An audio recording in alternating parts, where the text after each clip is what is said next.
Hello दोस्तों, कैसे हैं आप सब। अब जैसे कि मैंने आपको कहा था कि भाई आपके लिए एक स्पेशल जो है रिवीजन बैच लेके आने वाला हूँ एफएम के अंदर।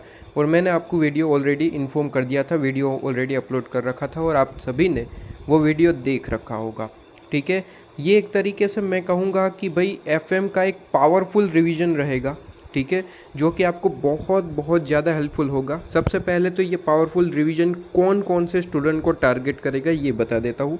सबसे पहले वो स्टूडेंट जो अभी अभी सिलेबस कंप्लीट किए हैं, ठीक है, या फिर सिलेबस नहीं तो मैं कहूँ चैप्टर वाइज ही मैं आपको रिवीजन वीडियो प्रोवाइड करने वाला हूँ। तो जो जो चैप्टर आपके कंप्लीट हो चुके हैं वो स्टूडेंट ये रिवीजन लेक्चर देख सकते हैं, ताकि उनका सारा कॉन्सेप्ट वापस से रिवाइज हो जाएगा और उसके बाद आप कोई भी क्वेश्चन करिए, कोई दिक्कत वाली बात नहीं होगी। ठीक है, तो ये सबसे पहले स्टूडेंट जो अपने कोई भी क्लासेस, ऐसा नहीं है कि यहाँ पे यूट्यूब से पढ़े है या फिर कोई अलग कोई भी क्लासेस से आपने जो है कंप्लीट करा है, आप ये रिवीजन लेक्चर देख सकते हैं, यहाँ पे कोई दिक्कत वाली बात नहीं होगी। ठीक है, तो पहले वो स्टूडेंट जिन्होंने अभी अभी कंप्लीट किया वो देख सकते हैं। दूसरे जो मेन स्टूडेंट जो ऑलमोस्ट हर एक स्टूडेंट की यहाँ पे दिक्कत होती है कि भाई पहले पढ़ रखा है लेकिन आज जो है हम अभी ये चैप्टर देख रहे हैं तो कुछ कुछ चीज़ें जो है दिमाग से गायब हो चुकी है। तो क्या उसके लिए हम रेगुलर लेक्चर देखना चाहिए? तो आंसर इज़ आपको यहाँ पे ये रिवीजन लेक्चर उन स्टूडेंट को भी हेल्प करेगा जो ऑलरेडी पहले पढ़ चुके हैं पहले कभी। ठीक है, और आज जो है उन्हें ये चैप्टर करने में बहुत ज़्यादा दिक्कत आ रही है। तो ऐसे स्टूडेंट को भी ये रिवीजन लेक्चर हेल्प करेगा, वो बिल्कुल ये रिवीजन लेक्चर देख सकते हैं। ये एक तरीके का पावरफुल रिवीजन लेक्चर रहेगा जहाँ पे हर एक चीज़ हम डिस्कस करते चलेंगे। ठीक है, यहाँ पे ऐसा नहीं होगा कि कुछ चीज़ें हम इग्नोर कर दें। ठीक है, लेकिन हाँ रिवीजन लेक्चर है तो मुझे टाइम लिमिट को थोड़ा सा ध्यान में रखना पड़ेगा, उस तरीके से यहाँ पे पढ़ाया जाएगा।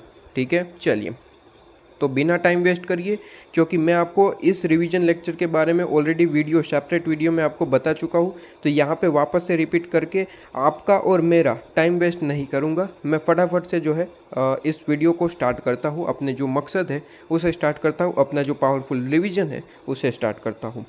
चलिए, तो एफएम समरी मैंने नाम दिया है और मैं स्टार्ट कर रहा हूँ पावरफुल रिवीजन। आपका सबसे पहला मैं चैप्टर स्टार्ट करने जा रहा हूँ कॉस्ट ऑफ कैपिटल। ठीक है, आप कैसे भी चैप्टर देख सकते हैं, यहाँ पे रिवीजन ही है। तो रिवीजन में आपको एक प्लेलिस्ट बना के दे दूँगा हर एक चैप्टर की डिस्क्रिप्शन में। ठीक है, हर एक वीडियो के डिस्क्रिप्शन में आपको जो है यहाँ पे प्लेलिस्ट की लिंक मैं डाल दूँगा, ताकि आप कोई भी वीडियो देख रहे हैं, ठीक है, कोई भी रिवीजन वीडियो देख रहे हैं उसकी डिस्क्रिप्शन में आपको प्लेलिस्ट की लिंक मिल जाएगी। आप कोई भी चैप्टर रिवीजन देख सकते हैं, यहाँ पे कोई दिक्कत वाली बात नहीं है। तो कॉस्ट ऑफ कैपिटल से मैं स्टार्ट करने जा रहा हूँ, आप कोई भी चैप्टर देख सकते हैं। चलिए, कॉस्ट ऑफ कैपिटल। सबसे पहले तो भाई कॉस्ट ऑफ कैपिटल जो है इसमें करना क्या है इस चैप्टर में, सबसे पहले तो हम देखें तो कॉस्ट ऑफ कैपिटल में आपको जो है सिंपली जो कंपनी की कैपिटल होती है, ठीक है, कंपनी की कैपिटल होती है, उनकी कॉस्ट निकालना सीखना है भाई। और कॉस्ट निकालना सीखना भी कैसे है, चैप्टर में आपको डिफरेंट डिफरेंट फॉर्मूलेस दे रखे हैं, फॉर्मूलेस याद रखने और काम ख़त्म। ठीक है, फॉर एग्जांपल मैं यहाँ पे बात कर दूँ तो भाई डिबेंचर्स, प्रेफरेंस, ठीक है, और इक्विटी, बॉन्ड्स। ठीक है, ये कुछ 4-5 चीज़ें हैं जिनकी आपको कॉस्ट निकालना सीखना है। और कॉस्ट भी कैसे, इनके फॉर्मूलेज गिवन है, बस आपको सिंपली फॉर्मूलेज याद रखने और काम ख़त्म। क्या ये चीज़ क्लियर है? बस इनके फॉर्मूलेज, और फॉर्मूलेज भी बहुत ज़्यादा आसान है। ठीक है, चलिए स्टार्ट करते हैं इस चैप्टर को। सबसे पहले मैं डिबेंचर से स्टार्ट करूंगा, इसके बाद डिबेंचर के बाद bond, preference share, equity share, उस तरीके से लूँगा। यहाँ पे सबसे पहले मैं ये क्लियरिफिकेशन दे दूँ कि जो ये मैंने पॉइंट कवर करे हैं, डिबेंचर, बॉन्ड, उसके बाद प्रेफरेंस शेयर्स, ये मैंने आपके आईसीए मॉड्यूल के इलस्ट्रेशन जिस तरीके से गिवन है उस तरीके से मैंने इस पॉइंट को कवर करा है। ठीक है, इसलिए यहाँ पे मैं आपको एडवाइज़ करूँगा, एडवाइज़ नहीं मैं तो आपको कहूँगा कि भाई कंपलसरी आपके हाथ में पेन पेंसिल तो होनी ही चाहिए, प्लस आईसीआई मॉड्यूल ओपन होना ही चाहिए। और आईसीए मॉड्यूल में आपका जो इलस्ट्रेशन पार्ट है वो ओपन होना ही चाहिए, क्योंकि आप देखेंगे कि जैसे जैसे मैं आपको पॉइंट यहाँ पे कवर करवाऊंगा, फॉर एग्जांपल डिबेंचर मैंने कंप्लीट करवा दिया तो आप अपने सामने इलस्ट्रेशन को कंप्लीट होता हुआ देखेंगे, क्योंकि इस तरीके से ही मैं आपको कंप्लीट कराऊंगा। और प्लस मैंने यहाँ पे आपकी जो है आईसीए मॉड्यूल की पीडीएफ ओपन करके रखी है, मैं आपको आईसीए मॉड्यूल की पीडीएफ भी आपको जो है रेफ़र करवा दूंगा, फटाफट से क्वेश्चन आपको करवा दूंगा। ठीक है, चलिए डिबेंचर्स से सबसे पहले स्टार्ट करते हैं। भाई डिबेंचर्स में यहाँ पे बचपन से पढ़ के आ रहे हैं, बचपन से मेरा मतलब है कि अगर आप डायरेक्ट एंट्री से है तो बीकॉम लेवल पे पढ़ के आ रहे हैं, और अगर आप जो है फाउंडेशन रूट से है तो फाउंडेशन रूट से भी पढ़ के आ रहे हैं, और प्लस इंटरमीडिएट में भी ये पढ़ते हैं। क्या पढ़ते हैं सर? पढ़ते हैं कि भाई डिबेंचर मेनली दो तरीके के होते हैं, एक इरिडीमेबल डिबेंचर्स और एक रिडीमेबल डिबेंचर्स। ठीक है जी, दो तरीके के होते हैं, हम पढ़ के आ रहे हैं। अब बड़े ध्यान से देखिएगा, डिबेंचर्स दो तरीके के होते हैं, इरिडीमेबल, रिडीमेबल। इसका मतलब आपको पता होगा, लेकिन फिर भी मैं आपको बताना चाहूँगा।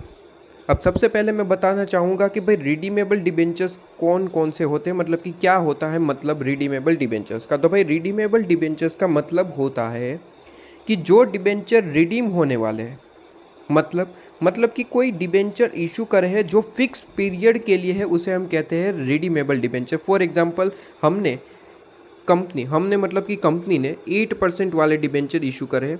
ठीक है, 8% वाले डिबेंचर इशू करे हैं 10 साल के लिए, 10 ईयर्स के लिए। 10 ईयर्स के बाद जो है कंपनी इसे वापस ले लेगी और उसके बदले या तो कैश पे करेगी या फिर इक्विटी पे करेगी, वो कंपनी के ऊपर है क्या पॉलिसी है।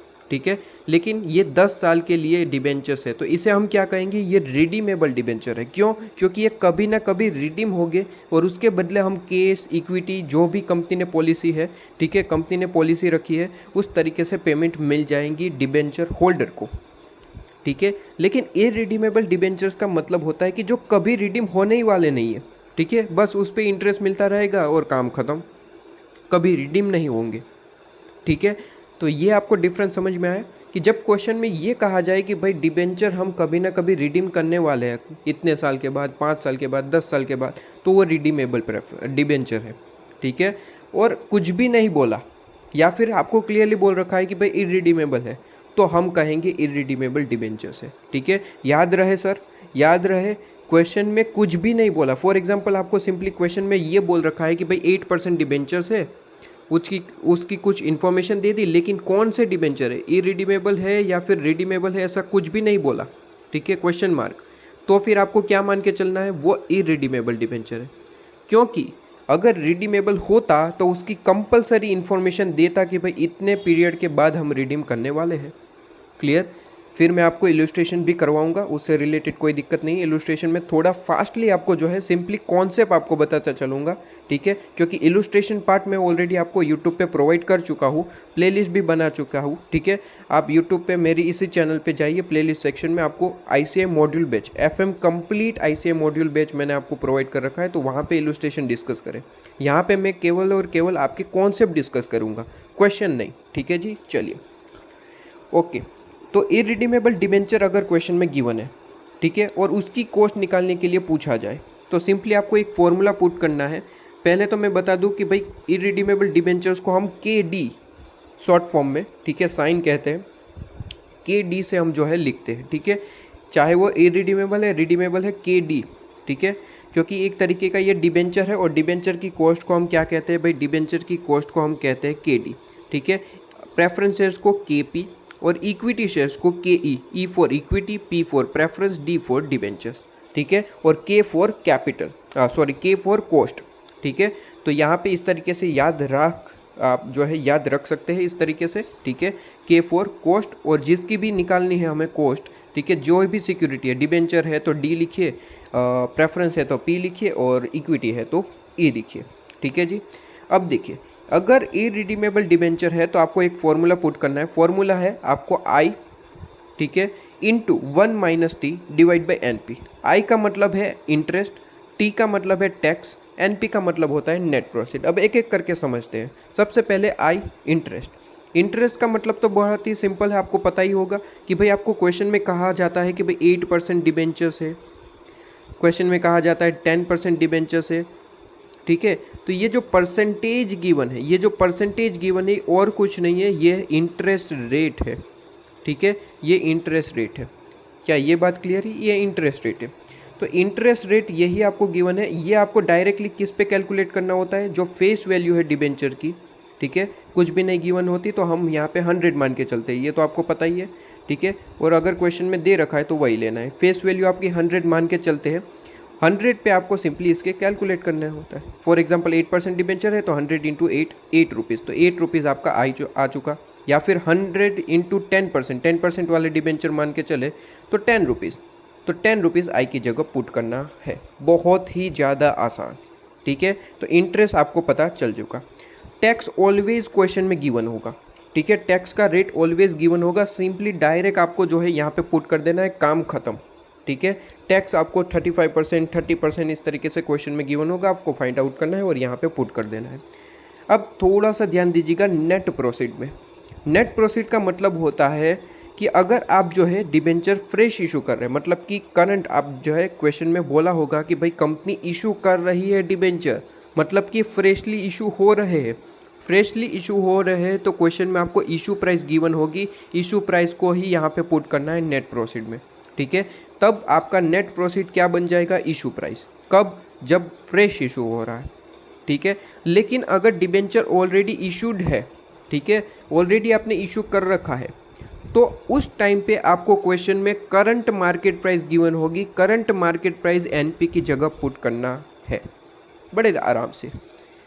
अगर क्वेश्चन में ये कहा है कि भाई कंपनी इशू कर रही है डिबेंचर, मतलब कि ये फ्रेश इशू है, फ्रेश इशू है, तो आपको इशू प्राइस क्वेश्चन में ही गिवन होगा, आपको कोई कैलकुलेशन नहीं करनी है। इशू प्राइस क्वेश्चन में गिवन होगा, आपको नेट प्रोसीड की जगह पुट कर देना है, काम खत्म, क्लियर। और अगर ऑलरेडी इशू है, फॉर एग्जांपल क्वेश्चन में आपको कहा होगा कि भाई फ्यू ईयर अगो जो है हमने डिबेंचर इशू कर रखे थे, उसकी बात कर रहे हैं, तो ऑलरेडी ये डिबेंचर इशूड है। अगर इशूड है तो उस टाइम पे आप जो है क्वेश्चन में current market price find out कर लेना, वो करंट मार्केट प्राइस को हमें यहाँ पे पुट करना होगा। क्या ये बात क्लियर है सभी को? ओके, अच्छा, एक और चीज़ ध्यान रखिए, कई बार क्वेश्चन में फ्लोटिंग कॉस्ट दे रखता है। फ्लोटिंग कॉस्ट का मतलब होता है कि जब हम सिक्योरिटी इशू करते हैं तो इशू करने के वक्त कुछ कॉस्ट लगती है, ठीक है, तो उसे हम कहते हैं फ्लोटिंग कॉस्ट। रिवीजन में मैं आपको इतना ही बताऊंगा और इतना ही आपको समझना सफिशिएंट है, इससे ज़्यादा आपको समझना सफिशिएंट भी नहीं है, ठीक है, इससे ज़्यादा समझने की ज़रूरत नहीं है। तो फ्लोटिंग कॉस्ट का मतलब क्या है कि भाई सिक्योरिटी इशू करते हैं तो उस वक्त जो हमारा यहाँ पे कॉस्ट लगता है वो फ्लोटिंग कॉस्ट है। फ्लोटिंग कॉस्ट की ट्रीटमेंट क्या रहेगी? ट्रीटमेंट रहेगी सिंपली एनपी में से आपको फ्लोटिंग कॉस्ट माइनस करना है, ठीक है। तो सबसे पहला स्टेप क्या रहेगा? फॉर्मूला पुट करिए। दूसरा स्टेप एनपी की जगह क्या लेना है वो डिसाइड करिए। क्या फ्रेश इशू है तो इशू प्राइस पुट करिए, और अगर ऑलरेडी इशू है तो करंट मार्केट प्राइस, ठीक है। उसके बाद क्वेश्चन में देखिए कि क्या भाई फ्लोटिंग कॉस्ट गिवन है। अगर फ्लोटिंग कॉस्ट गिवन है तो फ्लोटिंग कॉस्ट सिंपली माइनस कर देना। फ्लोटिंग कॉस्ट जनरली परसेंटेज में गिवन होती है 2%, 3%, तो डायरेक्ट यहाँ पे माइनस कर देना। 2% है, 3% है, 3 के ये माइनस कर देना, काम खत्म, ठीक है। तो ये आपका कॉन्सेप्ट था इरिडीमेबल डिबेंचर्स का। ओके, अब रिडीमेबल डिबेंचर्स पे आइए। रिडीमेबल डिबेंचर्स का फॉर्मूला होता है, क्वेश्चन में आपको सबसे पहले फाइंड आउट करना होगा कि इरिडीमेबल है या फिर रिडीमेबल, ठीक है। तो रिडीमेबल होगा तो वो आपको क्लियरली बताएगा कि भाई 5 साल के बाद रिडीम करने वाले, 10 साल के बाद रिडीम करने वाले, तो वो रिडीमेबल है। या फिर क्लियरली क्वेश्चन में ही बोल रखेगा कि भाई रिडीमेबल डिबेंचर है, तब तो आपको टाइम पीरियड देखने की भी ज़रूरत नहीं पड़ेगी, ठीक है। स्टार्टिंग में गया अगर बता देता है कि भाई रिडीमेबल डिबेंचर है तो फिर फॉर्मूला यही पुट करना है, काम खत्म, ठीक है जी। चलिए, अगर रिडीमेबल डिबेंचर है तो बड़ा सा फॉर्मूला पुट करना पड़ेगा। आपको पुट करना है I इंटू 1 - t, जो तो यहाँ पे भी था और यहाँ पे भी है, ठीक है, प्लस करना है RV minus NP divide by N। RV का मतलब होता है रिडीम्सन वैल्यू, मतलब कि हम जब ये टाइम पीरियड ख़त्म होगा ये रिडीमेबल डिबेंचर का, 5 साल के लिए था, 10 साल के लिए था, उसके बाद जब हम रिडीम करेंगे, इस रिडीम करने का मतलब जब हम उसकी पेमेंट करेंगे तो पेमेंट क्या करेंगे पर डिबेंचर? 100 रुपये, 110 रुपये, 105 रुपये, 102 रुपये, 98 रुपीज़, ठीक है। जो भी पेमेंट कर रहे हैं उसे हम कहते हैं रिडीम्सन वैल्यू। रिडीम्सन वैल्यू यहाँ पे पुट करनी है, ठीक है। और नेट प्रोसीड सेम यहाँ पे कॉन्सेप्ट जो यहाँ पे था, फ्रेश इशू ऑलरेडी इशू वाला, ठीक है। तो नेट प्रोसीड माइनस करना है और डिवाइड बाय आपको करना है क्या? Number of year. Okay, number of year, N का मतलब क्या है, नंबर ऑफ ईयर, मतलब कि 5 साल के लिए इशू किए थे, 10 साल के लिए इशू किया था, तो यहाँ पे वही आपको पुट कर देना है, 5, 10, 15 जो भी है, ठीक है। और डिवाइड बाय करना है, डिवाइड बाय करना है RV plus NP divide by 2। Clear.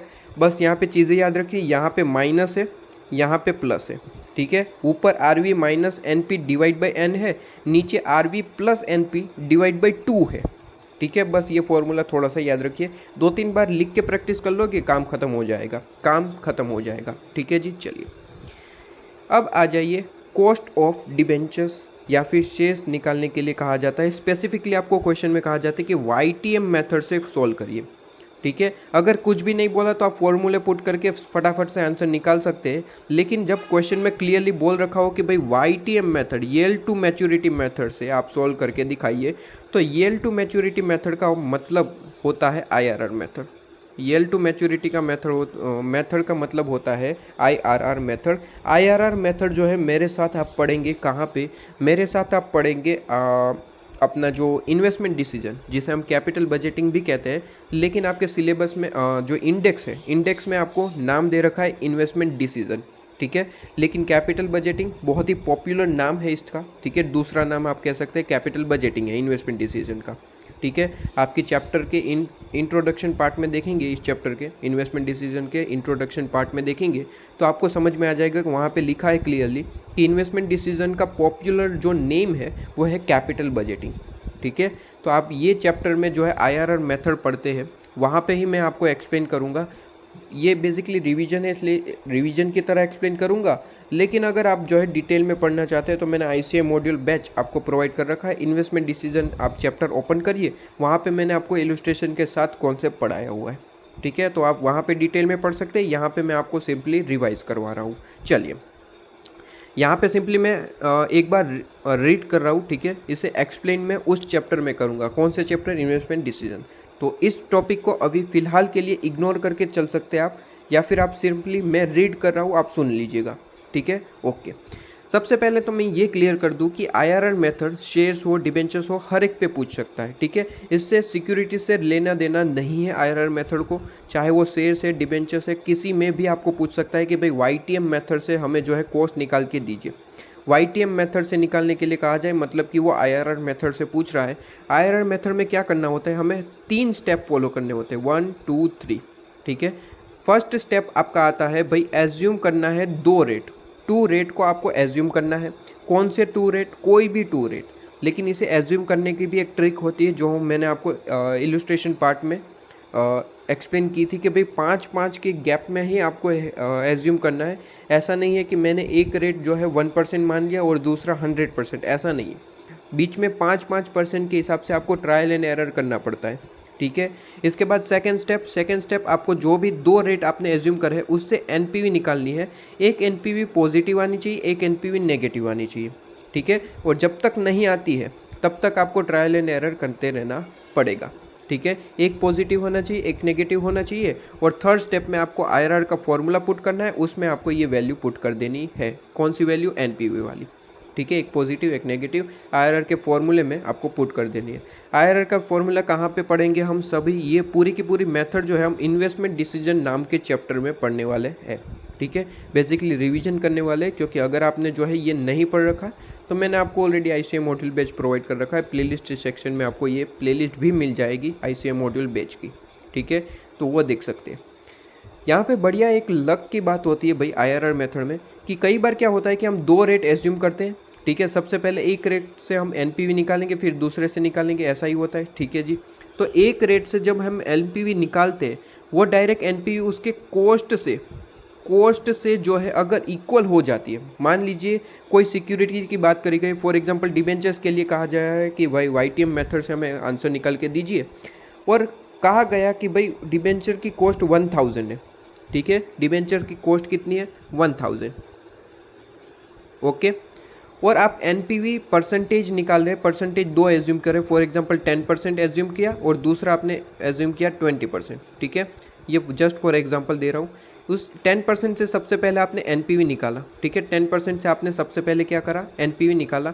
अब एनपीवी निकाला और वो 10% से डायरेक्ट एक कोइंसिडेंस कह सकते हैं या फिर एक मिरेकल कह सकते हैं या फिर आपकी एक लक कह सकते हैं कि वो 10% से अगर एनपीवी 1000 ही आ गया, मतलब कि डिबेंचर की कॉस्ट के इक्वल ही आपका आंसर आ चुका, तो यही आपका आंसर बन जाएगा। कौन सा आंसर भाई? 10%। 10% आपकी कॉस्ट आ चुकी है, आपको फिर स्टेप 2 और स्टेप 3 फॉलो करने की ज़रूरत नहीं है। स्टेप 2 क्या था भाई? एक पॉजिटिव एक नेगेटिव आना चाहिए, और स्टेप 3 क्या था? फॉर्मूले में वैल्यू पुट करनी है, फिर वो करना ही नहीं पड़ेगा।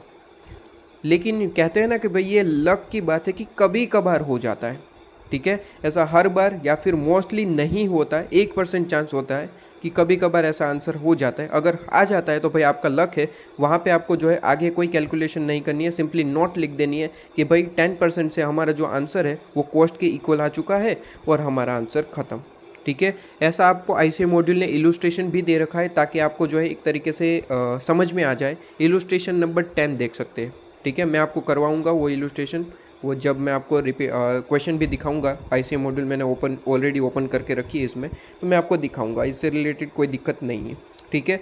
तो ये आपका पूरे का पूरा डिबेंचर का पार्ट था, ठीक है। अब एक बार मेरे साथ आप आ जाइए आईसीए मॉड्यूल बैच के अंदर, मैं आपको यहाँ पे लेके चलता हूँ, ठीक है। इलुस्ट्रेशन 1 देखिए, कहता है 5 ईयर अगो। सबसे पहले यही पे फोकस करिएगा, 5 ईयर अगो।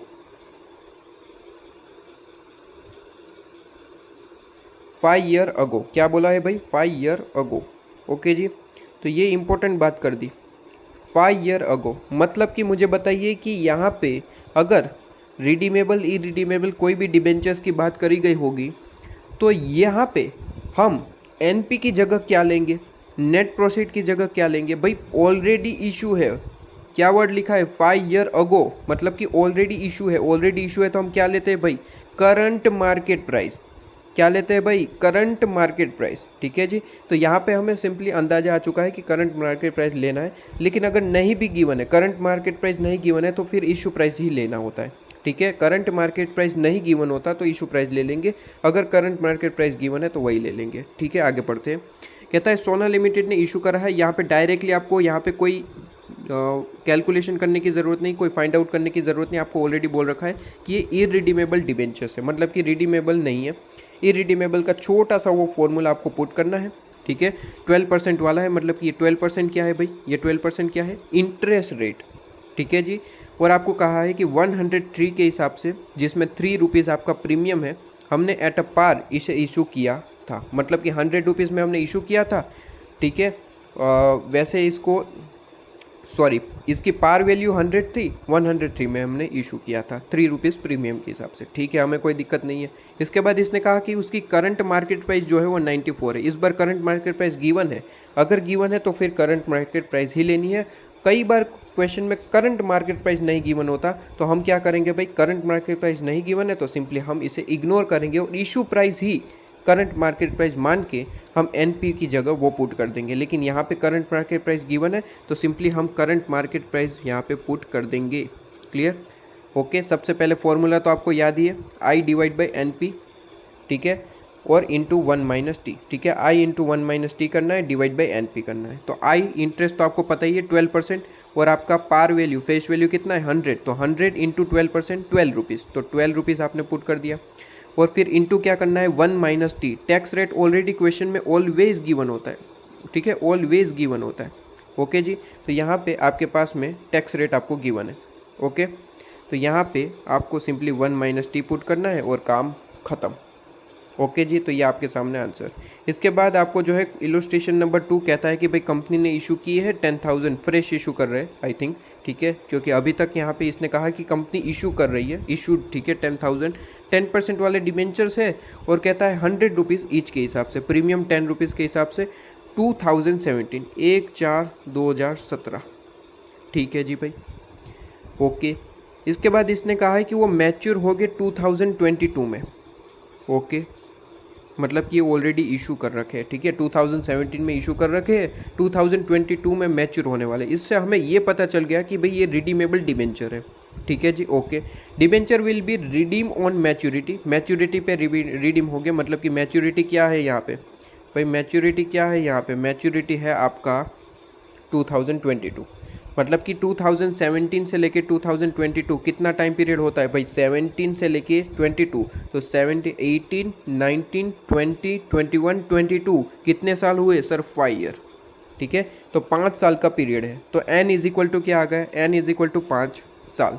ठीक है, इसके बाद इसने कहा कि भाई 35% टैक्स रेट है। टैक्स रेट ऑलवेज क्वेश्चन में गिवन होता है, यहाँ पे कोई एज्यूम करने वाली बात नहीं होती है। ठीक है, ऑलवेज क्वेश्चन में गिवन होता है। तो रिडीमेबल प्रेफरेंस शेयर हमें रिडीमेबल डिबेंचर पता चल चुका है, उसका फॉर्मूला पुट करेंगे, वैल्यू पुट करेंगे, काम खत्म। ठीक है, नेट प्रोसीड यहाँ पे आपको क्या लेना है भाई, नेट प्रोसीड क्या लेना है, क्या क्वेश्चन में यहाँ पे करंट मार्केट प्राइस ऐसा कुछ गिवन है, नहीं, तो फिर दिमाग क्यों निकालना, सिंपली जितने में इशू कर रखा होता है वही इशू प्राइस नेट प्रोसीड बन जाती है, इशू प्राइस ही नेट प्रोसीड बन जाती है।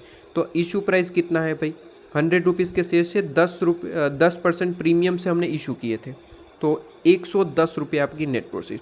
ऑलवेज याद रखिए कि अगर करंट मार्केट प्राइस अप्लाई हो रहा है, आपने ऑलरेडी इशू कर रखे हैं डिबेंचर्स को, ठीक है, तो सीधी सी बात है करंट मार्केट प्राइस लेना है। लेकिन करंट मार्केट प्राइस अगर क्वेश्चन में नहीं गिवन है तो इशू प्राइस ही आपका क्या बन जाएगा, नेट प्रोसीड। इशू प्राइस ही क्या बन जाएगा, नेट प्रोसीड। ठीक है, ऑलवेज याद रखिए। और रिडीमसन वैल्यू, तो रिडीम कितने में होने वाला है भाई, रिडीम करने वाले हैं, यहाँ पे कुछ भी नहीं बोला।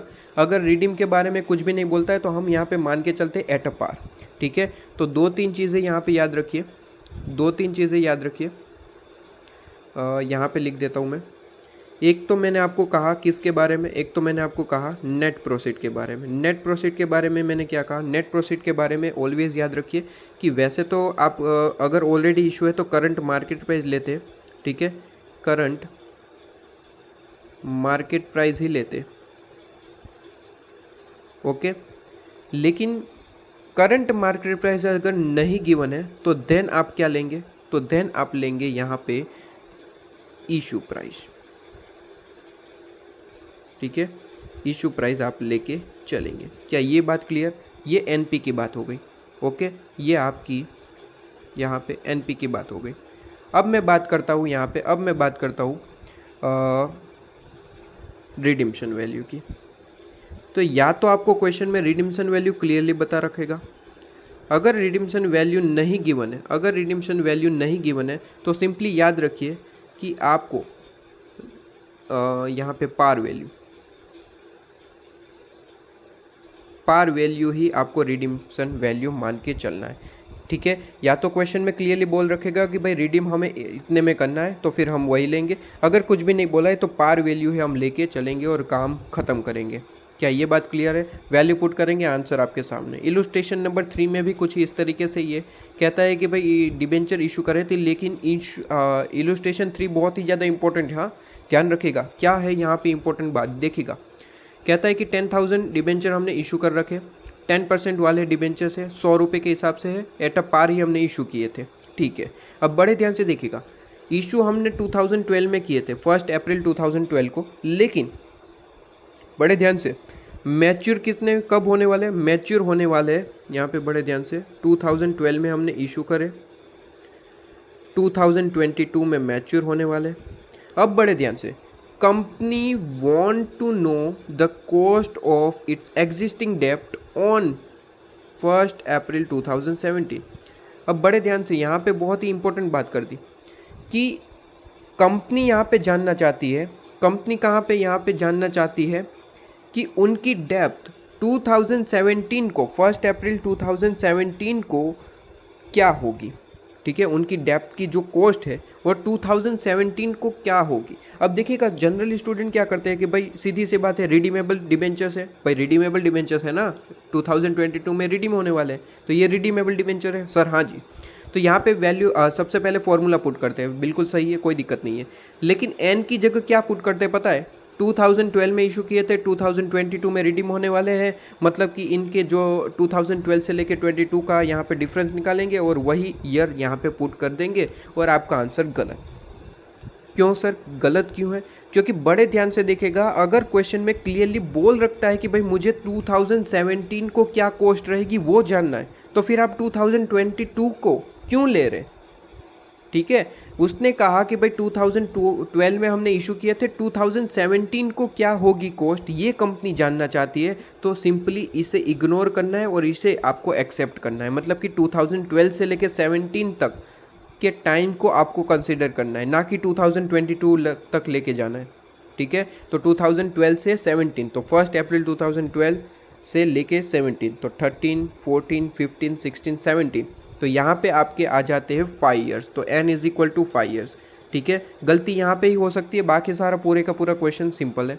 ठीक है, गलती यहाँ पे हो सकती है जो मैंने आपको यहाँ पे बता दिया। ओके, उसके बाद यहाँ पे YTM मेथड से आपको क्वेश्चन सोल्व करके दिखाया है, YTM मेथड। ठीक है, YTM मेथड में आपको यहाँ पे सिंपली मैंने कहा था कि भाई आपको जो है कहा जाता है कि IRR method simply IRR method ही होता है। ठीक है, जो यहाँ पे लिखा है IRR मेथड से आपको क्वेश्चन सोल्व करना होता है। इलुस्ट्रेशन नंबर 10 आई थिंक यहाँ पे मैंने जो है लिख रखा है, तो यहाँ पे इलुस्ट्रेशन नंबर 10 एक बार देख लेते हैं। हाँ जी, इलुस्ट्रेशन नंबर 10 देखिए।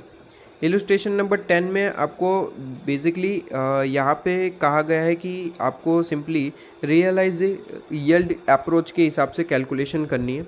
ठीक है, और कहता है कुछ इन्फॉर्मेशन आपको गिवन है, यहाँ पे कहता है कि भाई शेयर्स है। ठीक है, मैंने कहा था डिबेंचर हो, शेयर्स हो, कोई भी यहाँ पे मेथड अप्लाई हो सकती है रियलाइजेबल यील्ड अप्रोच के हिसाब से। इसमें आपको क्या करना होता है, कोई भी 2 रेट आपको एज्यूम करना होता है। लेकिन इन्होंने क्या करा, देखिए सबसे पहले तो यहाँ पे जो अमाउंट आपको दे रखा था उस तरीके से यहाँ पे लिख लिया। ठीक है, ये कहाँ से आया ये मैं आपको जो है एक्सप्लेन करूँगा। आपका चैप्टर जो है कौन सा चैप्टर है आपका, इन्वेस्टमेंट डिसीजन। और अगर ये इलुस्ट्रेशन नहीं आता तो मैंने इलुस्ट्रेशन पार्ट ऑलरेडी एक्सप्लेन कर रखा है। ठीक है, तो जाइए आप इस चैप्टर के अंदर, इलुस्ट्रेशन नंबर 10 मैंने आपको ऑलरेडी एक्सप्लेन कर रखा है। तो यहाँ पे मैं आपको क्वेश्चन एक्सप्लेन कर रहा हूँ, ना कि आपका पूरे का पूरा इलुस्ट्रेशन बैच ऑलरेडी प्रोवाइडेड है। ठीक है, तो देखिए, तो यहाँ पे सिंपली 12% सबसे पहले एज्यूम किया, उसके बाद दूसरा एज्यूम करेंगे, लेकिन सबसे पहले 12% से हमने जो है इसकी प्रेजेंट वैल्यू निकाली। ठीक है, वो आंसर जो है उसकी कॉस्ट से ही मैच कर गया। ठीक है, तो दूसरा परसेंटेज एज्यूम करने की ज़रूरत ही नहीं पड़ी, आपका आंसर ही 12% आ गया। ठीक है, तो ये आपका एक इम्पॉर्टेंट पॉइंट था। ठीक है, जो आपकी लक पे डिपेंड करता है कि अगर आपका लक जोर कर रहा है, ठीक है, तो हो सकता है कि आपको यहाँ पे बड़ी आसानी रहे, तो आपका आंसर तुरंत आ जाएगा। ठीक है, इसके बाद आपका यहाँ पे टॉपिक आता है ज़ीरो कूपन बॉन्ड्स का, जो मैं आपको बाद में एक्सप्लेन करूँगा। और ऑलरेडी मैं इलुस्ट्रेशन पार्ट में तो एक्सप्लेन कर चुका हूँ, लेकिन यहाँ पे भी मैं आपको यहाँ पे एक्सप्लेन करना चाहूँगा। ठीक है, लेकिन उसे बाद में एक्सप्लेन करूँगा। सबसे पहले आप आ जाइए मेरे साथ यहाँ पे नेक्स्ट टॉपिक पे, बॉन्ड्स। ठीक है, अमर्टाइजेशन ऑफ बॉन्ड, कि बॉन्ड को अमर्टाइज करना है तो उसकी कॉस्ट क्या रहेगी, वो हमें पूछा जाता है क्वेश्चन के अंदर। डिबेंचर्स का काम खत्म हो चुका, बॉन्ड्स की बात करते हैं। देखिए, बॉन्ड्स बड़ा ही सिंपल होता है। अगर अमर्टाइजेशन ऑफ बॉन्ड्स का क्वेश्चन आता है तो 3 स्टेप में आपका क्वेश्चन खत्म हो जाएगा। सबसे पहला स्टेप आपको करना है कि भाई हर साल हमें अमर्टाइज करना कितना है वो अमाउंट निकालिए। हर साल हमें कितना अमाउंट अमर्टाइज करना है वो अमाउंट आपको सबसे पहले फाइंड आउट कर लेना है। ठीक है, मैं अभी एक्सप्लेन करूँगा इलुस्ट्रेशन के साथ। मैं आप सबसे पहले यहाँ पे बता रहा हूँ इलुस्ट्रेशन स्टेप 2। स्टेप 1 तो हमने सबसे पहले हर साल हमें अमर्टाइज कितना करना है वो देखना है। स्टेप 2 है आपका कि इंटरेस्ट कितना है वो हमें कैलकुलेट करना है, लेकिन इंटरेस्ट अनपेड अमाउंट पे होता है। ठीक है, वो तो जनरल आप प्रैक्टिकल लाइफ में भी देखते हैं कि भाई जितना पेमेंट बाकी है, मतलब कि जितना पेमेंट हमने नहीं किया उस पर ही इंटरेस्ट लगता है ना। ठीक है, फॉर एग्जांपल भाई बैंक में आपने जो है लोन ले रखा है, कितने का लोन ले रखा है, फॉर एग्जांपल 50,000 रुपीज़ का लोन ले रखा है। ठीक है, अब आपने इसमें से 10,000 पे कर दिया। ठीक है, तो अब बाकी कितना है पेमेंट करना, बाकी कितना है 40,000।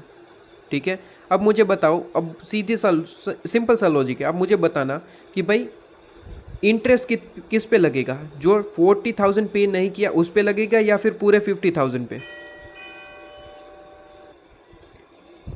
समझ में आया? क्या बैंक वाले ये कह सकते, कि नहीं जी आपको तो पूरे के पूरे 50,000 पे इंटरेस्ट देना पड़ेगा, तो क्या आप देंगे? अरे भाई क्यों देंगे, 10,000 तो पे कर दिया ना, तो 10,000 पे कौन सा इंटरेस्ट बनेगा, जो पे कर दिया है उस पे कौन सा इंटरेस्ट बनेगा। ठीक है, तो आप मेरी बात समझ रहे हैं कि इंटरेस्ट हमेशा किस पे होता है, अनपेड अमाउंट पे, जो अभी पे नहीं हुआ है।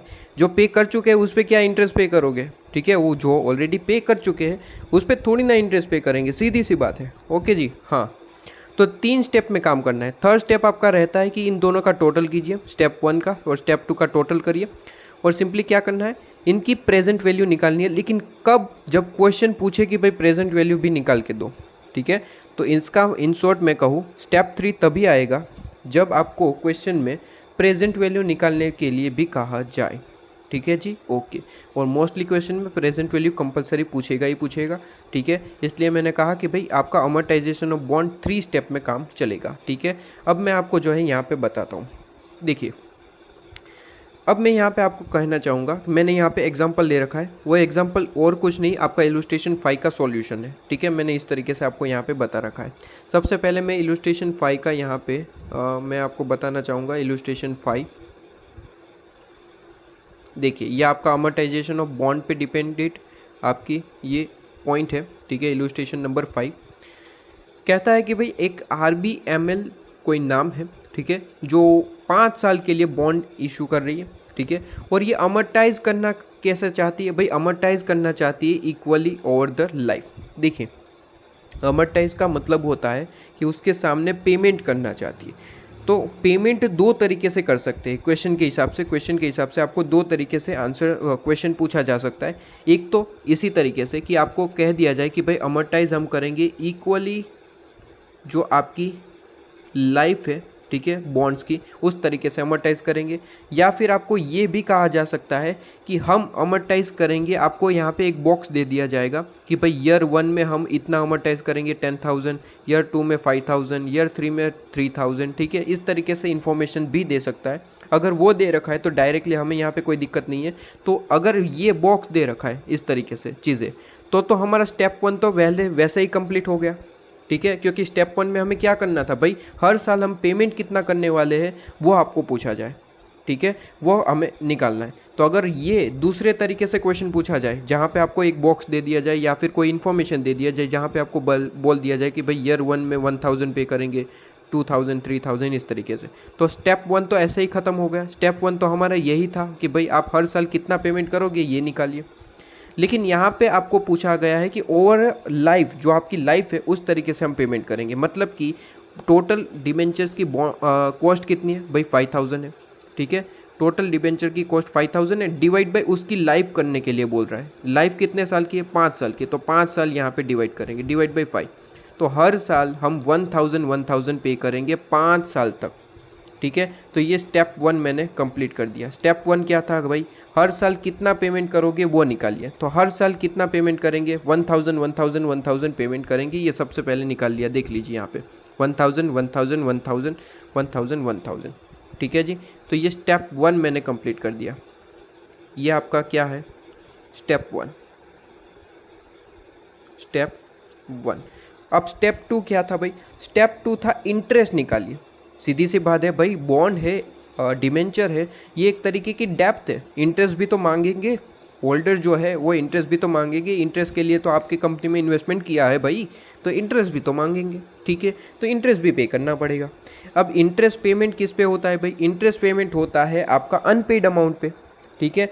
तो जितना भी अनपेड अमाउंट होगा उस पर इंटरेस्ट पे करेंगे, ठीक है। और थर्ड स्टेप क्या है, थर्ड स्टेप अगर क्वेश्चन में पूछा जाए कि भाई प्रेजेंट वैल्यू निकालिए, ठीक है, अगर थर्ड स्टेप में आपको पूछा जाए कि प्रेजेंट वैल्यू निकालिए, ठीक है, तो आपको प्रेजेंट वैल्यू भी निकालनी है। लेकिन प्रेजेंट वैल्यू के लिए ऑलवेज वो आपको जो है रेट देगा ही देगा 6%, ठीक है। वो हमें कोई यहाँ पे कैलकुलेशन नहीं करना पड़ता, ऑलवेज आपको रेट देगा 6% के हिसाब से। प्रेजेंट वैल्यू निकालिए, ठीक है। अब देखिए मैं आपको जो है अपने जो नोट्स है उसमें मैंने सॉल्यूशन प्रोवाइड किया, उसी तरीके से समझा रहा हूँ और उसी तरीके से आप एग्जाम में भी लिख सकते हैं। इससे रिलेटेड कोई दिक्कत वाली बात नहीं है। देखिए स्टेप 1 तो आपको समझ में आ गया भाई, स्टेप 1 तो आपको समझ में आ गया।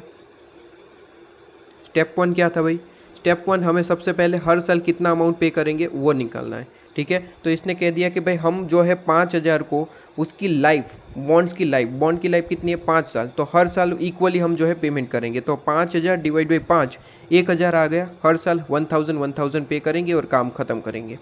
Clear, okay sir.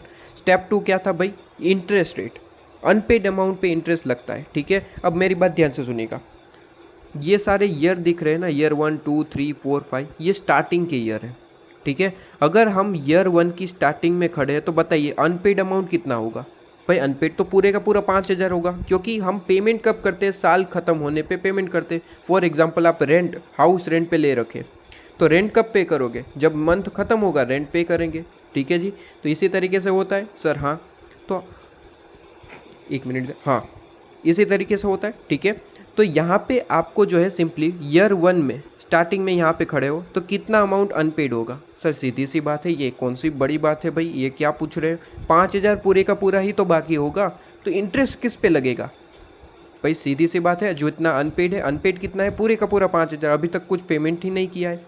ठीक है, तो पूरे का पूरा 5,000 पे इंटरेस्ट लगेगा। इंटरेस्ट रेट आपको ऑलरेडी कहा है कौन से, 8% बॉन्ड है। ठीक है, क्वेश्चन में बोला है, क्वेश्चन आपके सामने ओपन होना चाहिए। तो यहाँ पे 5,000 इंटू 8%, पूरे 5,000 पे इंटरेस्ट लगेगा। 5,000 इंटू 8%, 4,000 आपका इंटरेस्ट। ठीक है, तो टोटल अमाउंट कितना आ गया पेमेंट करने के लिए, ईयर एंडिंग पे आपको 1,400 रुपीज़ पे करना पड़ेगा। ठीक है, फर्स्ट ईयर के एंड में। क्लियर, हाँ जी सर। अब सेकेंड ईयर की स्टार्टिंग आ जाएगी। ठीक है, तो स्टार्टिंग में आपको सिंपली बात करें तो अगर कैलकुलेशन करें तो ये सेकेंड ईयर ख़त्म होने में आपको 1,000 तो पे करना ही करना है, प्लस इंटरेस्ट भी पे करना पड़ेगा। अब इंटरेस्ट किस पे होता है भाई, अनपेड अमाउंट पे। 1,000 तो ईयर 1 के एंडिंग में ख़त्म कर दिया, पे कर दिया, तो 5,000 में से 1,000 तो पे कर दिया, बचा कितना अनपेड, 4,000। तो इंटरेस्ट 5,000 पे करेंगे या फिर 4,000 पे, सीधी सी बात है, जो अनपेड है उस पर ही पे करेंगे, मतलब कि 4,000 इंटू 8%। क्या ये बात क्लियर है आप सभी को, क्या ये बात क्लियर है। 4,000 इंटू 8%, 320। ठीक है, और टोटल आपका जो ईयर एंडिंग पे अमाउंट पेमेंट बनता है वो है 1,320। क्लियर। इसके बाद ईयर 3 में 1,000 तो हर साल पे करना ही करना है। इंटरेस्ट कितना ईयर 3 में बनेगा, इंटरेस्ट बनेगा 5,000 टोटल था, जिसमें से 1,000 ईयर 1 में पे कर दिया, 1,000 ईयर 2 में पे कर दिया, तो बाकी अब बचता कितना है भाई, बचता 3,000 है। तो ये अनपेड है, तो अनपेड पे ही तो हम यहाँ पे इंटरेस्ट लगाएंगे इंटू 8%। ठीक है, तो यहाँ पे आपका आंसर आ जाएगा 240 और काम ख़त्म। क्लियर है भाई, ओके। इसी तरीके से ईयर 4 और ईयर 5 में। इसके बाद थर्ड स्टेप में अगर क्वेश्चन पूछता है कि भाई प्रेजेंट वैल्यू निकालिए, तो प्रेजेंट वैल्यू निकालनी पड़ेगी। प्रेजेंट वैल्यू के लिए वो परसेंटेज ऑलरेडी देगा, जैसे कि यहाँ पे क्वेश्चन में कहा है कि 6% के हिसाब से प्रेजेंट वैल्यू निकालिए। अब अगर प्रेजेंट वैल्यू निकालनी है तो यहाँ पे मैंने आपको शॉर्टकट दे रखा है, इसी तरीके से काम करना है। कैलकुलेटर ले लीजिएगा, कैलकुलेटर ले लीजिएगा। सिंपली कैलकुलेटर में आपको सबसे पहले एक फॉर्मूला, स्टेप 1 में आपको एक फॉर्मूला फॉलो करना है, 1 divide by 1 plus r. R का मतलब होता है रेट, जो क्वेश्चन में गिवन है 6%। ठीक है, तो 1 डिवाइड बाई 1 प्लस 6% आपको करना है, जिसका आंसर होगा 1 डिवाइड बाई 1.06। कैलकुलेटर में 1 डिवाइड बाई 1.06 करना है। एक मिनट में भी कैलकुलेटर ले लेता हूँ। 1 डिवाइड बाई 1.06, आपके सामने आंसर आ रहा होगा 0.94339। ठीक है, ऐसे 2-3 वर्ड लिखिए यहाँ पे। इसे इंटू कर देना है किससे, फर्स्ट ईयर के अमाउंट से, 1,400 से। 1,400 इंटू 0.94339, इस तरीके से इसे इंटू कर देना है। फिर ईयर 2 के लिए आप बड़े ध्यान से देखिएगा, कैलकुलेटर में हमारे पास में आपकी जो कैलकुलेटर की स्क्रीन है, ठीक है, कैलकुलेटर की स्क्रीन है, उसमें हमें दिख रहा है 0.94339, इस तरीके से। अब सिंपली यहाँ पे आपके पास में एक इक्वल टू का साइन है, सिंपली उसे प्रेस करते जाना है, आपका ईयर 2 का, ईयर 3 का आंसर आता जाएगा। प्रेस किया, आपके सामने ईयर 2 का ये सोल्व होके आ जाएगा। ठीक है, 1 डिवाइड बाई 1 प्लस आर की पावर n। ठीक है, या ऑटोमेटिकली आंसर आ जाएगा 0.8899, इस तरीके से। क्लियर है। इसके बाद और एक बार इक्वल टू प्रेस करेंगे, ईयर 3 का आंसर आ जाएगा 0.8396। ठीक है, और एक बार प्रेस करेंगे तो यहाँ पे आंसर आ जाएगा 0.7920। ये मैं ऑलरेडी इलस्ट्रेशन पार्ट में आपको बड़े अच्छे से एक्सप्लेन कर चुका है। ये रिवीजन लेक्चर है, रिवीजन लेक्चर में भी आपको मैं एक्सप्लेन कर रहा हूँ, ये बड़ी बात है। ठीक है, बाकी मैं आपको अच्छे से जो है इलस्ट्रेशन पार्ट में ऑलरेडी एक्सप्लेन कर चुका हूँ। तो इसे आपको सिंपली प्रेजेंट वैल्यू का अमाउंट निकाल लेना है और अमाउंट से इंटू कर देना है। ये अमाउंट है उससे इंटू कर देना है और उसका टोटल निकालेंगे तो नेट एनपीवी, आपका जो नेट प्रेजेंट वैल्यू आपको पूछा गया है वो आपके सामने आ जाएगा। ठीक है जी, clear. Complete amortization of bond का जो टॉपिक है वो यहाँ पे कंप्लीट हो जाता है। ठीक है जी, अब आ जाइए यहाँ पे प्रेफरेंस शेयर पे। अगर आपने डिबेंचर्स का पॉइंट पढ़ लिया तो प्रेफरेंस शेयर वैसे ही कंप्लीट हो जाता है, क्योंकि सेम टू सेम यहाँ पे है। बस वहाँ पे चीज़ जो है थोड़ी सी ध्यान रखने वाली है कि डिबेंचर्स के केस में क्या होता है भाई, डिबेंचर के केस में इंटरेस्ट होता है और प्रेफरेंस शेयर के केस में इंटरेस्ट नहीं होता है, डिविडेंड होता है। ठीक है, और आप अगर मेरे साथ इलस्ट्रेशन पार्ट मेरे साथ पढ़ के आ रहे, ठीक है, जो कि आपको प्रोवाइडेड है आपको यहाँ पे, तो अगर यूट्यूब में मेरा लेक्चर दे रखा है या फिर कहीं पे भी आपने क्लासेस ले रखा है, वहाँ पे आपको बताया होगा कि भाई इंटरेस्ट पेमेंट के वक्त आपको टैक्स का बेनिफिट मिलता है। ठीक है, मैंने तो एक्सप्लेन किया है, अगर आपके क्लासेस में नहीं हुआ है तो फिर मुझे नहीं पता, लेकिन अगर आपके क्लासेस में एक्सप्लेन है तो बहुत बढ़िया बात है। कहा होगा कि भाई इंटरेस्ट पे टैक्स का बेनिफिट मिलता है, इसलिए यहाँ पे फॉर्मूले में आपको जो है इंटरेस्ट पे टैक्स का बेनिफिट दिया जाता है। लेकिन डिविडेंड के केस में टैक्स का बेनिफिट नहीं मिलता है, इसलिए यहाँ पे आप देखिए सिर्फ और सिर्फ यहाँ पे डिविडेंड दिख रहा है, इसके साथ साथ 1 टी नहीं दिख रहा है। इसका कारण क्या है? इसका कारण क्या है कि डिविडेंड के केस में टैक्स का बेनिफिट नहीं मिलता, इंटरेस्ट के केस में आपको टैक्स का बेनिफिट मिल जाता है। ठीक है, ताकि आपकी इनकम कम बनती है और आपको टैक्स कम पे करना पड़ता है।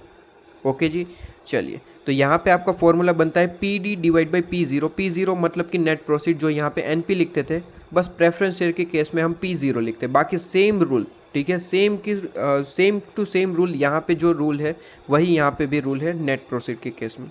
ठीक है, तो बस प्रेफरेंस शेयर के केस में अगर इरिडीमेबल प्रेफरेंस शेयर है, ठीक है, तो आपको सिंपली फॉर्मूला क्या पुट करना है, preference dividend divide by P0। ठीक है, PD divide by P0। Okay, अगर रिडीमेबल प्रेफरेंस शेयर है तो सेम टू सेम फॉर्मूला, बस यहाँ पे याद रखिए कि टैक्स का बेनिफिट मिलता है। डिबेंचर के केस में यहाँ पे कोई बेनिफिट नहीं मिलता, तो यहाँ पे इंटरेस्ट इंटू 1 - टी करते थे, यहाँ पे केवल और केवल क्या आ जाएगा, प्रेफरेंस डिविडेंड। बाकी सब कुछ सेम है, RV minus NP divide by N, RV plus NP divide by 2। और RV का मतलब वही जो मैं यहाँ पे पढ़ाया था कि भाई रिडीम्शन वैल्यू, NP का मतलब वही जो ऊपर पढ़ाया था, नेट प्रोसीड। ठीक है, सब कुछ सेम। ओके जी, बस काम खत्म। प्रेफरेंस डिविडेंड का इलस्ट्रेशन आप देख सकते हैं अपने मॉड्यूल में, आपको दिखाई दे रहा होगा। ठीक है, अब बात करते हैं कॉस्ट ऑफ इक्विटी कैपिटल। देखिए, cost of equity share capital में बहुत सारे आपको टॉपिक दे रखे, काफ़ी सारे तरीके से हम जो है कॉस्ट निकाल सकते हैं इक्विटी की। ठीक है, हम निकाल सकते हैं डिविडेंड प्राइस अप्रोच से, हम निकाल सकते हैं अर्निंग प्राइस अप्रोच से, हम निकाल सकते हैं ग्रोथ अप्रोच से। ठीक है, ये आपको तरीके दे रखे। सबसे पहले हम देखें तो अगर डिविडेंड प्राइस अप्रोच कहा जाए तो हमें यहाँ पे लेना है डिविडेंड। ठीक है, dividend divide by P0। Okay जी, एक्सपेक्टेड डिविडेंड हमें लेना है divide by P0। Expected dividend का मतलब होता है कि आप आने वाले साल में कितना डिविडेंड पे करने वाले हो। ठीक है, मतलब कि एक्सपेक्टेड डिविडेंड का इन शॉर्ट मैं सिंपल सा मतलब कहूँ कि जो डिविडेंड अभी तक पे नहीं किया है, करने वाले हैं, ठीक है, उसे हम कहते हैं एक्सपेक्टेड डिविडेंड। और जो डिविडेंड ऑलरेडी पे कर दिया है, ठीक है, डिविडेंड पेड, वर्ड क्या बोल रहा हूँ, पेड है, तो उसे हम कहते हैं D0। ये वर्ड आपको याद रखना पड़ेगा। जो एक्सपेक्टेड है, अभी तक पे नहीं किया, एक्सपेक्टेड है, तो उसे हम कहते हैं D1। D1 का मतलब है जो एक्सपेक्टेड है।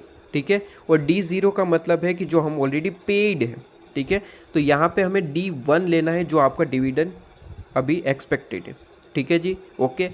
इसके बाद अर्निंग प्राइस अप्रोच पूछा जाए तो earning divide by P।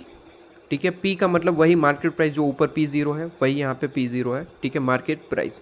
Okay, E का मतलब अर्निंग पर से। ठीक है, EPS, जो आप मेरे साथ लीवरेज में आप पढ़ चुके हैं। ठीक है, EPS कैसे निकलता है, तो भाई पूरी की पूरी आपको इनकम स्टेटमेंट बनाना होता है, लास्ट में जो अमाउंट बचता है जो शेयर होल्डर के लिए, इक्विटी शेयर होल्डर के लिए, वही आपका EPS होता है। तो EPS आपको क्वेश्चन में मोस्टली गिवन होता है अगर इस पे क्वेश्चन पूछा जाए तो। ठीक है, ओके।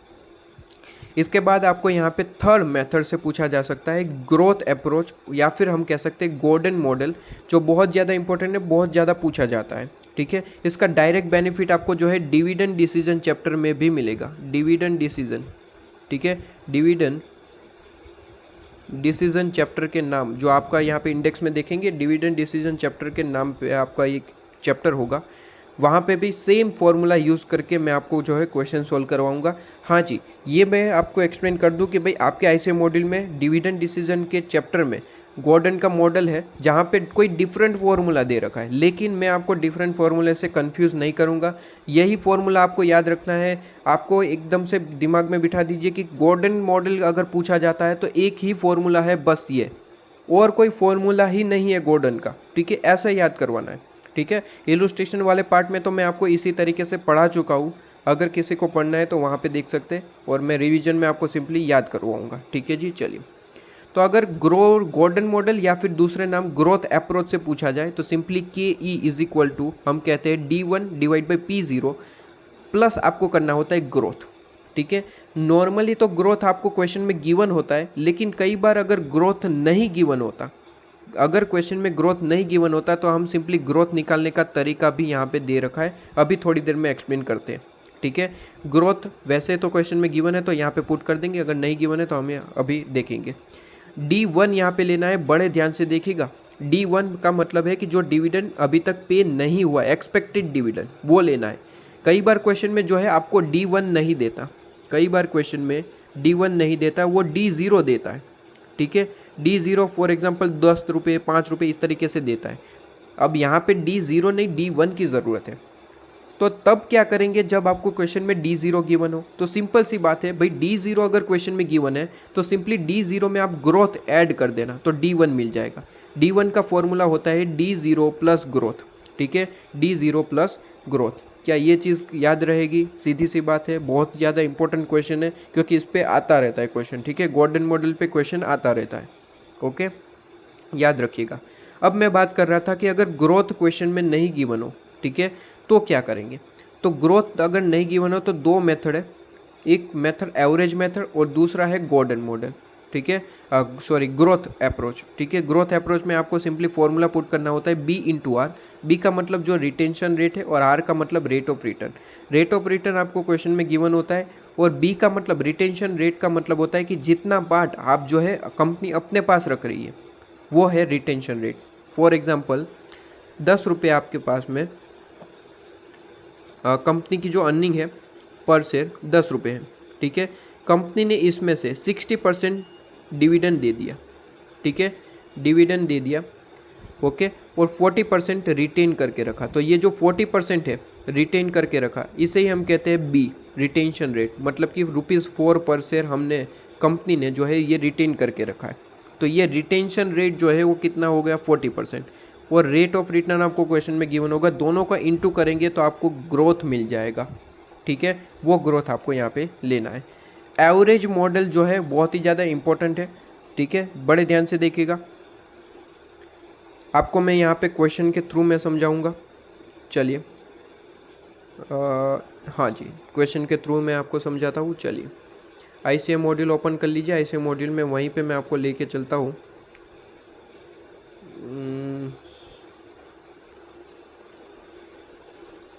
हाँ जी, ये रहा। चलिए, एवरेज मॉडल का फॉर्मूला होता है DN 1 प्लस G की पावर N, ठीक है, ये आपको याद रखना है एवरेज मॉडल में, बहुत ही ज़्यादा सिंपल है, ध्यान से देखिएगा। देखिए, सबसे पहले आपको क्या करना होता है, आपको फ्यूचर वैल्यू का एक टेबल दे रखता है। आजकल क्वेश्चन बड़ा ही इम्पोर्टेंट है सर, यहाँ पे क्वेश्चन ये स्टूडेंट को आता है कि भाई टेबल जो आपका बुक है, ठीक है, वो तो एग्ज़ाम में देते नहीं है, लेकिन आजकल ICAI ने न्यू स्टार्ट किया है कि टेबल का थोड़ा सा पार्ट आपको कट करके क्वेश्चन में ही दे देते हैं, ठीक है, क्वेश्चन पेपर में ही डाला जाता है। फिलहाल अभी पिछले एग्ज़ाम में ही आया है, ठीक है, May 23, ठीक है, May 23 की एग्ज़ाम में ही आप क्वेश्चन देख सकते हैं। इसी तरीके का क्वेश्चन पूछा गया है जहाँ पे आपको ये फ्यूचर वैल्यू का टेबल का थोड़ा सा पार्ट क्वेश्चन में ही डाल दिया, ठीक है, और आपको फाइंड आउट करने के लिए पूछ लिया गया। तो इस तरीके से भी पूछा जा सकता है, ठीक है, या फिर आपको डायरेक्टली आपको क्वेश्चन में ही दिया जा सकता है, ठीक है। आपको सिंपली यहाँ पे क्या करना होता है, सॉल्व करना होता है इस तरीके से।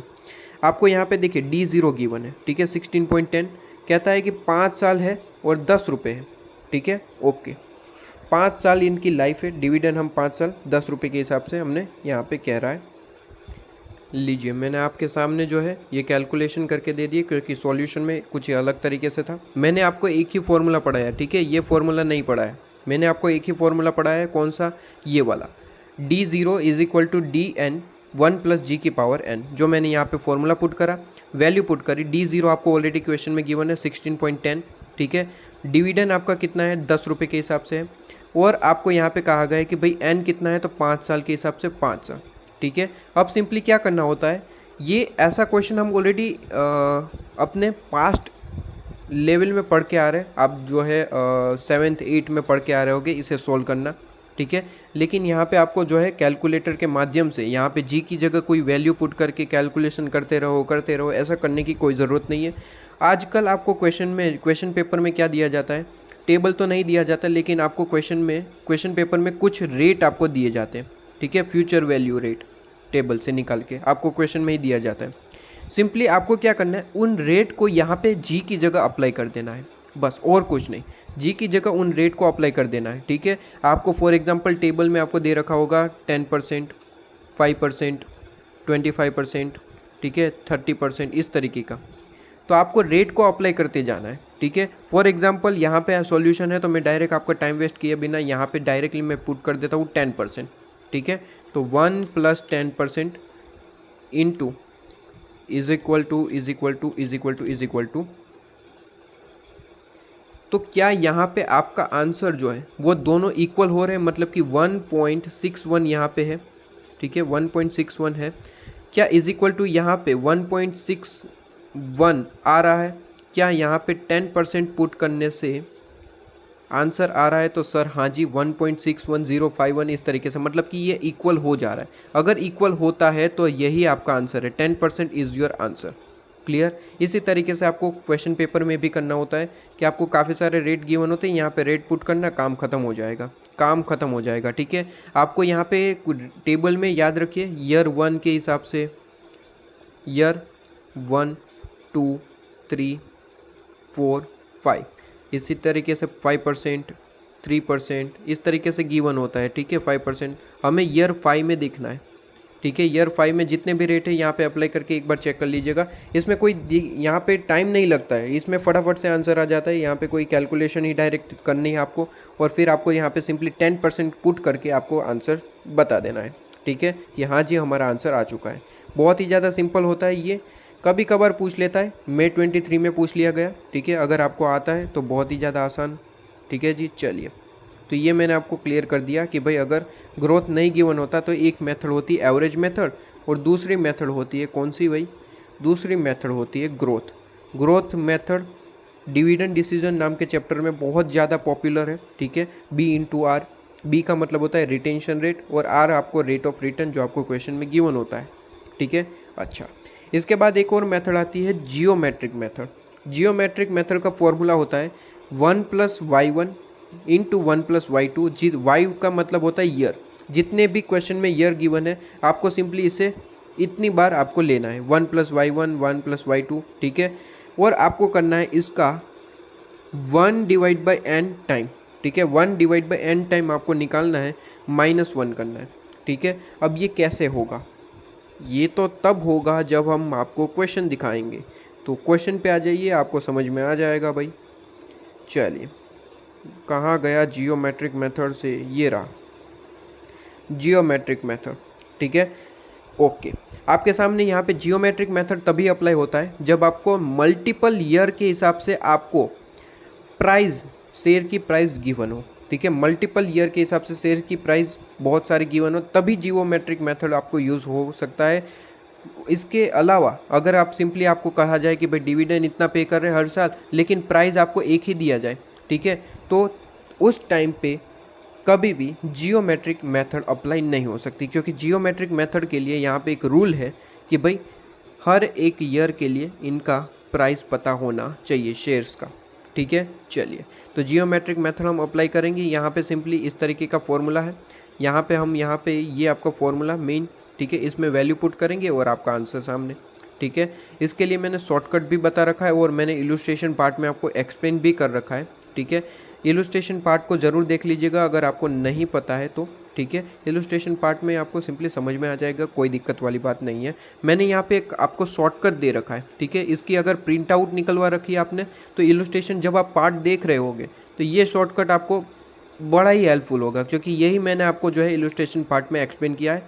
ये शॉर्टकट बहुत ही ज़्यादा हेल्पफुल रहता है।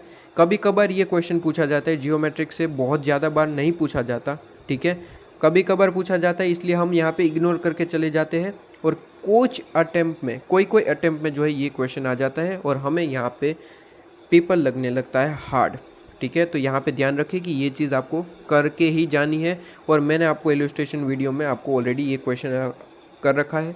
ये नोट्स मैं आपको टेलीग्राम पे प्रोवाइड कर दूंगा। अगर मैं भूल जाऊँ तो मुझे प्लीज़ टेलीग्राम पे मैसेज कर दीजिएगा, या फिर कहीं पे भी आप कांटेक्ट करके मुझे जो है मैसेज कर दीजिएगा कि हाँ जी नोट्स भेजना भूल गया हो, तो मैं तुरंत आपको जो है प्रोवाइड कर दूंगा टेलीग्राम पे। इसकी प्रिंट आउट निकलवा सकते हैं, और प्रिंट आउट आपको बहुत ज़्यादा हेल्पफुल रहेगी। ठीक है जी, एग्ज़ाम टाइम पे तो बहुत ही ज़्यादा। इसके बाद एक और मेथड होती है CAPM मेथड। CAPM मेथड का मतलब होता है कैपिटल असेट प्राइसिंग मेथड। ठीक है, क्वेश्चन पूछा जाता है कि भाई इक्विटी का इतना इतना अमाउंट है, और पूछा जाता है कि भाई CAPM मेथड से हमें जो है कॉस्ट ऑफ इक्विटी निकाल के दीजिए। ठीक है, तो CAPM मेथड से पूछा जाए तो आपका एक फॉर्मूला होता है, यूनिक फॉर्मूला है। ठीक है, यूनिक फॉर्मूला है। आपको लेना है RF प्लस बीटा, और आपको इंटू करना है RM माइनस RF। यहाँ पे याद रखने के लिए मैं आपको ऑलवेज कहता हूँ कि जहाँ से शुरुआत की है वहीं पे ख़त्म करेंगे। RF से शुरुआत की है, RF पे ख़त्म करेंगे। ठीक है, तो RF प्लस बीटा करेंगे, और RF लास्ट में होना चाहिए। RF तो लास्ट में होना ही चाहिए, क्योंकि RF से शुरुआत हुई थी, RF पे ही ख़त्म करेंगे। ठीक है, पिक्चर का डायलॉग होगा। ठीक है जी, तो यहाँ पे याद रखिएगा, RF से शुरुआत हुई, RF पे ख़त्म करेंगे। तो RF प्लस बीटा इंटू क्या करेंगे, एक ही बचा होगा RM। ठीक है, तो RM माइनस RF करेंगे। ठीक है, अब यहाँ पे RF का मतलब होता है रिस्क फ्री रेट, बीटा का मतलब होता है बीटा कोएफिशिएंट। ठीक है, बीटा कोएफिशिएंट, और RM का मतलब होता है rate of return on market portfolio. ठीक है, या फिर कई बार क्वेश्चन में सिर्फ और सिर्फ मार्केट पोर्टफोलियो दे रखा होता है कि भाई मार्केट पोर्टफोलियो इतना है, तो वही RM है। ठीक है, और बड़े मज़े की बात यह है कि ये डायरेक्टली आपको क्वेश्चन में ही गिवन होता है, इसके लिए कोई कैलकुलेशन नहीं होता। ठीक है, डायरेक्टली क्वेश्चन में दे रखा होता है कि भाई रिस्क फ्री रेट इतना है, बीटा कोएफिशिएंट इतना है, रेट ऑफ जो आपका मार्केट पोर्टफोलियो है इतना है। डायरेक्ट आपको फॉर्मूला पुट करना है, वैल्यू पुट करनी है। इलस्ट्रेशन आपके मॉड्यूल में है, देख सकते हैं। आपको डायरेक्टली सारी इन्फॉर्मेशन गिवन होती है, आपको वैल्यू पुट करनी है, काम खत्म करना है।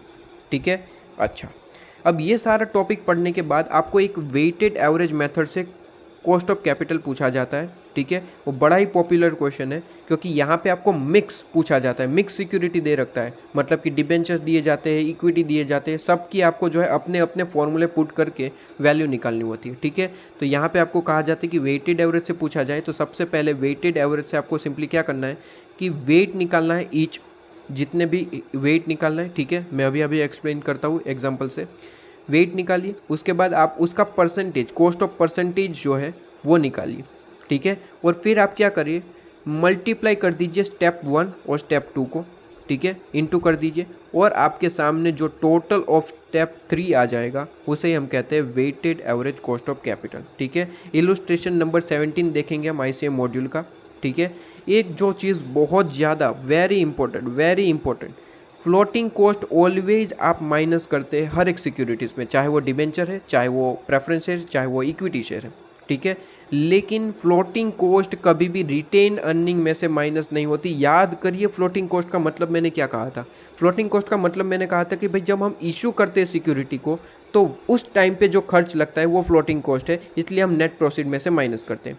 ठीक है, लेकिन रिटेन अर्निंग का तो मतलब होता है कि जो आपने इशू नहीं किया, जो कंपनी ने इशू नहीं किया, अपने पास रिटेन करके रखा, जो चीज़ इशू हुई है नहीं है उस पर क्या फ्लोटिंग कॉस्ट लगेगा? नहीं सर। तो सीधी सी बात है, उस पर फ्लोटिंग कॉस्ट माइनस करोगे क्या? नहीं सर। रिटेन अर्निंग का फॉर्मूला देखिए, रिटेन अर्निंग इक्विटी का जो फॉर्मूला है वही रिटेन अर्निंग है। ठीक है, रिटेन अर्निंग ही इक्विटी है, इक्विटी ही रिटेन अर्निंग है। ये चीज़ आप समझ लीजिए, मतलब कि रिटेन अर्निंग की कॉस्ट निकालनी है तो इक्विटी के ही फॉर्मूले पुट करने हैं, इक्विटी के ही फॉर्मूले पुट करने हैं। यही आपने जो फॉर्मूले डिविडेंड प्राइस अप्रोच, ये सारे यही पुट करने हैं। लेकिन रिटेन अर्निंग में एक यूनिक पार्ट ये है कि फ्लोटिंग कॉस्ट कभी भी रिटेन अर्निंग में माइनस नहीं होता, इक्विटी शेयर कैपिटल में माइनस होता है, क्योंकि इक्विटी शेयर कैपिटल का मतलब है कि जो चीज़ हमने इशू की है। ठीक है, रिटेन अर्निंग का मतलब है जो कंपनी ने अपने पास रखा है। तो फ्लोटिंग कॉस्ट तभी उस टाइम पे कभी भी माइनस नहीं करना। ठीक है जी, इलस्ट्रेशन नंबर 17 पे आइए। इलस्ट्रेशन नंबर 17 में मैं आपको ऊपर से बता दूं। सबसे पहले आपको पूछा जाता है कि भाई आप जो है वेटेड कॉस्ट YTM मेथड से आपको निकालिए। ठीक है, सॉरी यहाँ पे कहाँ है, वेटेड एवरेज से पूछा होगा, ये रहा। Weighted average cost of capital से कैलकुलेशन करनी है, ठीक है। और फिर आपको पूछा जाता है, कुछ इन्फॉर्मेशन दी जाती है कि डिबेंचर प्रेफरेंस शेयर इक्विटी की, और आपको कहा जाता है कि उसके हिसाब से कुछ इन्फॉर्मेशन और, ठीक है, कि भाई कॉस्ट कितनी है, कब रिडीम होने वाले, फ्लोटिंग कॉस्ट भी दे रखता है। लेकिन ध्यान रहे सर, इक्विटी के केस में फ्लोटिंग कॉस्ट देगा, लेकिन रिटेन अर्निंग का अगर यहाँ पे रिटेन अर्निंग नहीं है, अगर रिटेन अर्निंग होता तो फ्लोटिंग कॉस्ट माइनस नहीं करना, ठीक है। ऐसा भी क्वेश्चन है आपके ऐसे मॉड्यूल में, कहीं ना कहीं आपको मिल जाएगा, ठीक है, प्रैक्टिकल में, या फिर मैंने करवाया है तो मुझे पता है, या फिर मैंने आपको अलग से करवाया होगा। आप देख लीजिएगा ऐसे मॉड्यूल में, आई थिंक तो 99% ऐसा क्वेश्चन है, ठीक है, देख लीजिएगा। तो यहाँ पे आपको सिंपली क्या करना होता है कि हर एक की कॉस्ट निकालनी, जो हमने फॉर्मूले पढ़ लिए, ठीक है, फॉर्मूले पढ़ लिए। कॉस्ट ऑफ इक्विटी में ध्यान रहे, अगर ग्रोथ गिवन है, अगर ग्रोथ गिवन है, ठीक है, तो सिंपली ग्रोथ का ही फॉर्मूला पुट करेंगे, मतलब कि वो गॉर्डन वाला, ठीक है, वो पुट करेंगे, आंसर निकालेंगे। डिबेंचर की आंसर निकालेंगे। डिबेंचर्स के लिए उसने कंपलसरी वाईटीएम मेथड पूछा है, ठीक है, कंपलसरी वाईटीएम मेथड पूछा है, तो वाईटीएम मेथड से ही आपको कैलकुलेशन करके दिखाना पड़ेगा, वरना तो हम फॉर्मूले भी पुट कर सकते थे, फॉर्मूले से भी आंसर निकाल सकते थे, लेकिन पूछा है वाईटीएम मेथड से, तो कंपलसरी वाईटीएम मेथड से ही कैलकुलेशन करके दिखाना पड़ेगा। 2 रेट एज्यूम करने हैं, 2 में से आपको जो है एक एनपीवी प्लस आना चाहिए, एक एनपीवी माइनस आना चाहिए, और फॉर्मूले में आंसर पुट करिए, काम खत्म, क्लियर। प्रेफरेंस शेयर का कॉस्ट ऑफ कैपिटल निकालिए, लास्ट में आप जो है वेटेड एवरेज के हिसाब से आंसर निकाल पाएंगे, ठीक है। ये इसने 2 वेटेड एवरेज से निकालने के लिए कहा है, एक बुक वैल्यू से और एक मार्केट वैल्यू से। तो बुक वैल्यू और मार्केट वैल्यू ऑलरेडी क्वेश्चन में गिवन होती है, ठीक है, आपको देखिए यहाँ पे गिवन है, ठीक है, और मार्केट वैल्यू भी गिवन है, ओके जी, दोनों ही आपको गिवन होती है, सिंपली आपको उससे इनटू करना होता है। सबसे पहले आपको मैंने क्या कहा था भाई, स्टेप 1 मैंने कहा था कि हर एक का वेट निकालिए। वेट का मतलब होता है सिंपली आपको बुक वैल्यू यहाँ पे लिख लेनी है, 5 लाख, 5 लाख, 10 लाख, इसका टोटल लिखिए, उसके हिसाब से वेट निकालिए। वेट कैसे निकलेगा भाई, amount divide by total, amount divide by total, ठीक है। फॉर एग्जांपल डिबेंचर्स का यहाँ पे वेट निकालना है, तो 5 lakh divide by 20 lakh total, ठीक है। प्रेफरेंस सेल के लिए 5 लाख डिवाइड बाई 20 लाख, और इक्विटी के लिए 10 लाख डिवाइड बाई 20 लाख, आपका यहाँ पे वेट निकल के आ जाएगा। वेट आपको सिंपली इनटू करना है उसकी कॉस्ट से, कॉस्ट यहाँ पे आपने डिफरेंट कैलकुलेशन करके निकाली है, ठीक है, तो सिंपली इनटू करना है और आपको आंसर आपके सामने, क्लियर है। अगर मार्केट वैल्यू से पूछा जाए तो यहाँ पे सिंपली आपको मार्केट वैल्यू लेनी होती है और कुछ नहीं, मार्केट वैल्यू क्वेश्चन में आपको गिवन ही होगी, ठीक है। देख लीजिए मार्केट वैल्यू 105, 110, सिंपली आपको उससे इंटू कर देना है, नंबर ऑफ डिबेंचर इंटू 105 कर देना, number of preference share into 110 कर देना, नंबर ऑफ इक्विटी इंटू 24 कर देना, काम खत्म, क्लियर। ये ऑलरेडी मैं इलस्ट्रेशन पार्ट में आपको एक्सप्लेन कर चुका हूँ, यहाँ पे मैं आपको सिंपली ऊपर से इन्फॉर्मेशन दे रहा हूँ, ठीक है। तो यहाँ पे इसका भी यहाँ पे लिख लीजिए, इसका टोटल निकालिए, उसके हिसाब से वेट निकालिए, वेट इंटू कॉस्ट कर दीजिए, आंसर आपके पास में, ठीक है। इसी के साथ कॉस्ट ऑफ कैपिटल चैप्टर आपका खत्म हो जाता है। एक पावरफुल रिवीजन है, ना कि मैंने आपको ऊपर से बताया, मैंने आपको अच्छे से एक्सप्लेन करके दिखाया, ठीक है। इसलिए थोड़ा सा टाइम लगा होगा ज़्यादा, लेकिन आपको पता चल गया कि भाई हमने जो है हर एक चीज़ को एक्सप्लेन करने की कोशिश करी है, जैसे कि रिवीजन में होता है, ठीक है जी। चलिए धन्यवाद, मैं आपको नेक्स्ट चैप्टर के साथ मिलता हूँ, तब तक के लिए बाय बाय, टेक केयर।